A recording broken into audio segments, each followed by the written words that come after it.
Les gars, ils n'ont qu'à souffrir de me regarder. Ils n'ont qu'à souffrir de regarder ce joli garçon bien frais là. Faut pas ils vont muter, faut pas ils vont chose, ils vont fermer ma caméra. Ah, ne fermez pas sa caméra. Ah, souffrez les gars. Je vais reprendre. C'est 7 minutes, hein. Laissez. Non, 6 minutes. Ça. Pourquoi toi tu as fait 2 minutes? Non, c'est 1 minute. Vas-y. Non, mais c'est encore 5 minutes. Non, je vais remettre. Quand tu as fini, je vais remettre. Comme il n'y a pas de programme. Ok, famille, vous voyez Mina. Il va lire toute la Bible. Et on peut souffrir comme ça. Regardez, hein, quand il lit la Bible nette, quand il arrive dans la partie où la Bible fait une distinction claire entre Jésus et Dieu, en même temps, son cerveau prend un bug. Dès qu'il voit, écoutez bien, famille, regardez, hein, et regardez, dès qu'il lit la Bible, quand il voit où la Bible fait une distinction entre Jésus et celui qui est sur le trône, ou bien Dieu net, son cerveau en même temps bug. En même temps, il tente à expliquer pour dire non. Quand il parle ici, c'est une affaire de unité. Maintenant, pourquoi ton cerveau, arrivé à cette partie-là, ça te pousse à pouvoir les unifier? Pourquoi? C'est parce que le verset de la Bible est clair. C'est parce que le verset de la Bible est limpide en te montrant une distinction entre Jésus et puis Dieu. 1 Corinthiens 15, le verset 24 à 28. Ton Dieu, là, à la fin des temps, il sera soumis à qui? Ton fameux Dieu, là, à la fin des temps, quand tout va finir, et puis il va arriver au ciel, il sera soumis à qui? 1. 2. Tu as dit tout à l'heure ici, quand Thomas a utilisé mon Dieu, ça signifie qu'il est en train de faire comprendre que Jésus est son Dieu, Jésus est son créateur. Tu n'as pas dit non, il parlait à sa partie invisible. Tu n'as pas dit non, il parlait à sa partie spirituelle. Tu as dit qu'il parlait de Jésus qui est devant lui. Maintenant, quand Jésus maintenant dit dans chose, Jean 20, le verset 17, en disant, mon Dieu est votre Dieu. Maintenant, là, ça parle de quelle partie? Vous êtes malhonnête et tu fais les ridicules sur les versets de la Bible. Toi-même, tu lis bien, on dit celui qui est assis sur le trône est l'agneau. En même temps, ton cerveau bug, tu viens expliquer. Apocalypse 3, le cœur de l'Apocalypse, c'est Apocalypse 3, le verset 12. Où ton fameux Dieu l'a dit, il fera de toi une colonne dans le temple de son Dieu.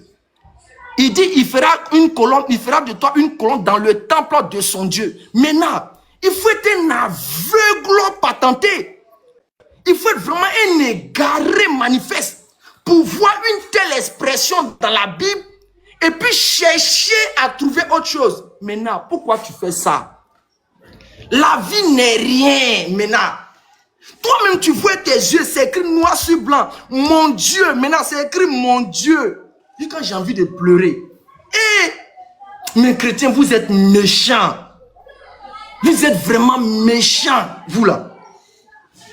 Tu vois, c'est écrit mon Dieu, noir sur blanc, devant toi, sans ambiguïté, sans trafic. Mon Dieu. Toi-même, quand tu lis ça concernant Jésus, selon ton verset de Thomas, clairement dans ta tête, tu dis non que Thomas est en train de dire que Jésus est son Dieu. Toi, maintenant, c'est toi-même qui as dit ça. Tu dis Thomas est en train de dire que c'est son Dieu, c'est son créateur. Maintenant, Jésus est en train de dire mon Dieu maintenant. Et tu t'en vas dire non que quand Jésus dit ça là, ça ne veut pas dire qu'il est un Dieu. Maintenant, Jean 8, le verset 54. Jésus dit quoi? Si je ne connaissais pas Dieu, je serais un menteur comme les chrétiens. Pour moi, Jésus, je connais Dieu et je garde sa parole. Maintenant, Jésus dit, il connaît Dieu et il garde sa parole. Maintenant, famille, vous qui êtes en commentaire là, maintenant il a déjà choisi son camp d'aller en enfer. C'est vrai. Vous pouvez ne pas être d'accord, c'est vrai. Mais maintenant, il a déjà choisi son camp d'aller en enfer et son groupe là. Je vous demande pardon, parents chrétiens, je vous demande pardon. Ne soyez pas fanatiques. Ne regardez pas dans ce débat là, écran qui est en train de se battre maintenant forcément. Ne regardez pas sa famille. Regardez simplement les versets clairs. Les versets limpides que nous donnons sans interprétation quelconque, famille. Regardez vous-même les versets clairs, famille, s'il vous plaît. Ne faites pas ça, ne vous laissez pas tromper, s'il vous plaît. Si vous voulez, ne devenez pas musulman. Si vous voulez, ne devenez pas musulman. C'est votre droit à vous. Mais ne laissez pas vous tromper. Vous-même, vous voyez, on lit des versets clairs. Jésus dit une chose, Paul même parle de Jésus, il dit, j'adresse des prières afin que le Dieu de notre Seigneur Jésus-Christ, Paul fait sortir ça par un chrétien. La Bible n'a qu'à vous parler comment? Vous voulez que la Bible vous parle comment, s'il vous plaît? Vous voulez que la Bible vous parle comment? La Bible dit le Dieu de notre Seigneur Jésus-Christ. Le Dieu de notre Seigneur Jésus-Christ. Mais vous voyez tout ça et puis vous êtes aveugle. Mais pourquoi vous faites ça? C'est forcé d'aller en enfer. C'est forcé. C'est forcé. Oui. Maman. Ah, quelqu'un qui est là. C'est forcé d'aller en enfer. Ne faites pas ça. J'ai mal quand je vous vois comme ça.